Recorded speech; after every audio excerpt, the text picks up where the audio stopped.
Assalomu alaykum qadrli futbol muxlislari. Boshlandi.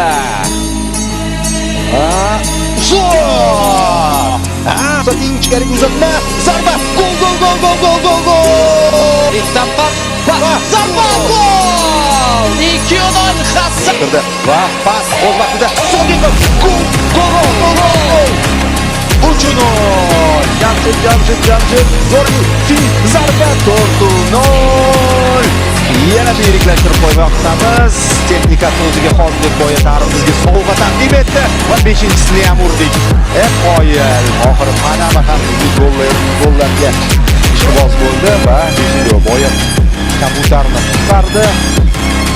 To'pni esa qaytara olmadi. Saidov 6-0. G'alaba bilan tabriklaymiz. Muxlislarimizni ham barchani bosqish muborak bo'lsin.